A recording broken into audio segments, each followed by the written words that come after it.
To stay updated, subscribe to TJA Academy. तो आज हम डिस्कस करने जा रहे हैं consumer and producer surplus different इसके मतलब हो सकते हैं। सरप्लस बचत को भी कहते हैं, सरप्लस एडिशनल अमाउंट को भी कहते हैं, ये सब सरप्लस कहलाते हैं। अब कंज्यूमर और प्रोड्यूसर के सेंस में सरप्लस क्या चीज़ है ये समझें। देखिए ये आपके पास लेट सपोज डिमांड कर्व है,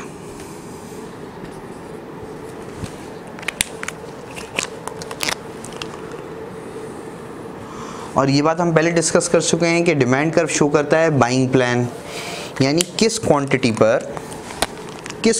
पर कितनी प्राइस पे करने के लिए तैयार है। अगर इस क्वांटिटी की जैसे Q1 है, इसकी प्राइस आ रही है P1, तो डिमांड कर्व बनेगा ही उसी वक्त जब कंज्यूमर के प्लान में ये प्राइस शामिल हो गई, यानी कंज्यूमर विलिंग टू पे होगा ये प्राइस पे करने के लिए। तो डिमांड कर्व विलिंगनेस टू पे भी शो करता है कि किस क्वांटिटी के लिए वो कितनी प्राइस पे करने के लिए तैयार है। अब फॉर एग्जाम्पल सरप्लस को समझें पहले, फिर इसका ग्राफिकल एनालिसिस करते हैं।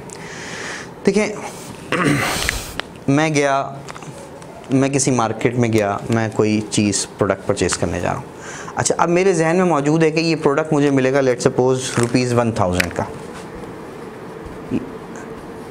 ये क्या है? ये मेरी एक्सपेक्टेड प्राइस है जो मैं सोच के जा रहा हूँ कि यार इतना पैसा तो खर्च हो जाएगा, या फिर इतना पैसा अगर लगेगा तब भी मैं खर्च करने के लिए तैयार रहूँगा। अब मैं मार्केट में गया और मार्केट में जाकर वो प्रोडक्ट मुझे मिल गया 600 का। तो मेरे जहन में पहला ख्याल क्या आएगा?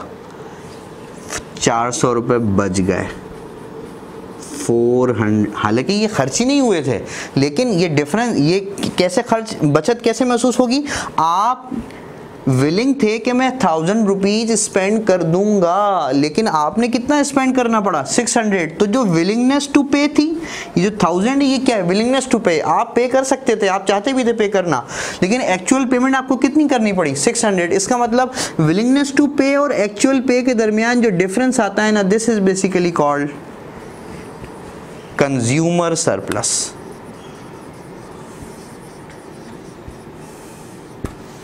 Consumer surplus, difference between willingness to pay and actual pay. यहां लिख देता हूं मैं, दिस इज विलिंगनेस टू पे, और ये क्या है आपके पास?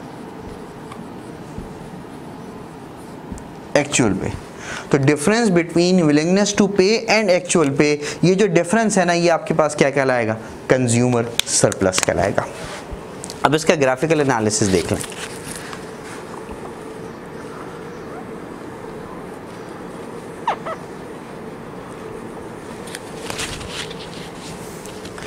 देखिए लेट्स सपोज ये डिमांड कर्व है, और इस प्रोडक्ट की कोई ना कोई मार्केट होगी, और उस मार्केट में जो उसकी प्राइस चल रही है वो कुछ ये चल रही है P1, ये प्राइस चल रही है, ये प्राइस लेवल है मार्केट का। तो अगर मैं कंज्यूमर के रिस्पेक्ट से देखूं और मैं देखूं ये वाली क्वांटिटी, तो कंज्यूमर इस क्वांटिटी को हासिल करने के लिए कितनी प्राइस पे करने के लिए तैयार था? इसको ऊपर लेके गया, ये जहां टकराएगा इसका मतलब ये आ गया लेवल P1 या P2 कह लें। तो इसका मतलब इस क्वांटिटी के लिए कंज्यूमर इतनी प्राइस पे करने के लिए तैयार था, लेकिन उसको पे कितना करना पड़ा है? P1।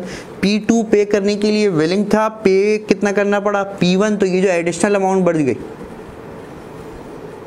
This is called consumer surplus. इसी तरह अगर नेक्स्ट क्वांटिटी पे देखें तो ये सरप्लस आ गया आपके पास, इससे नेक्स्ट क्वांटिटी पे देखें ये सरप्लस, ये, और जहाँ जाकर ये इंटरसेक्ट कर रहा है तो इस क्वांटिटी के बाद सरप्लस एंड हो गया, ये आपके पास एक क्वांटिटी आ गई। अब ये जो सारी अमाउंट है, अगर मैं इन पूरे एरिया को ऐड कर दूं, ये जो पूरा ट्रायंगल आपको नज़र आ रहा है, अब ये शो करेगा किसको?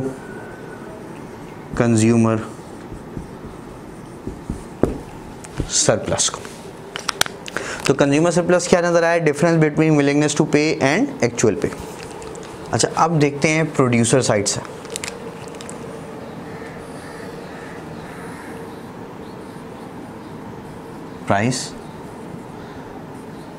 प्राइस क्वांटिटी,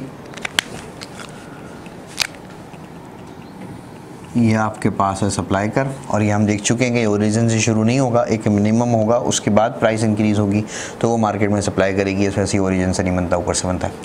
और हम ये भी बात जान चुके हैं कि सप्लाई कर्व बेसिकली पार्ट है किसका, मार्जिनल कॉस्ट का।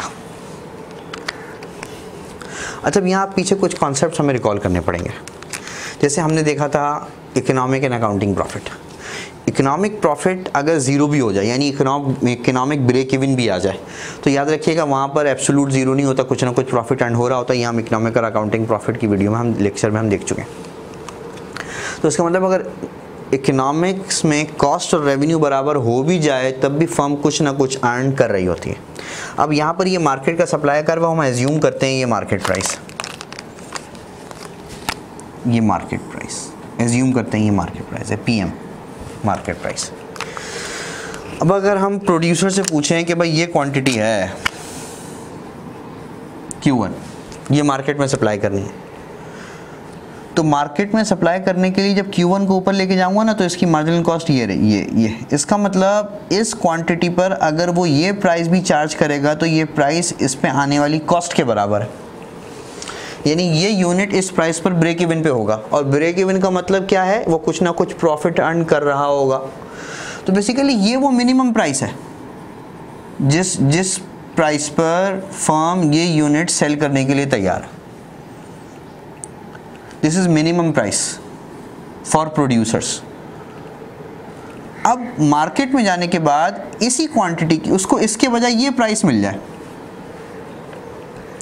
ये प्राइस लेवल क्या शो कर रहा है, this is acceptable price, minimum acceptable price, कि इस पे सेल कर भी देगा तो वो इकोनॉमिक ब्रेक इवन पर होगा, यानी कुछ ना कुछ नॉर्मल प्रॉफिट वो अर्न कर रहा होगा। लेकिन मार्केट में जाने के बाद ये एक्सेस अमाउंट उसको मिल गई। अभी जो ये एक्सेस अमाउंट है नॉर्मल प्रॉफिट के बाद, ये जो एडिशनल एक्सेस अमाउंट है ना, this is called producer surplus. और अगर इसको ग्राफिकली देखा जाए तो इस क्वांटिटी पर ये सरप्लस आएगा, इस क्वांटिटी पर ये सरप्लस आएगा, और यहाँ पर अगर वो ख़त्म होगा तो इन शॉर्ट ये जो आपके पास पूरा का पूरा ट्रायंगल बनेगा, ये ट्रायंगल आपके पास क्या कहलाएगा, प्रोड्यूसर सरप्लस। तो हम क्या कह सकते हैं कि difference between market price and minimum acceptable price,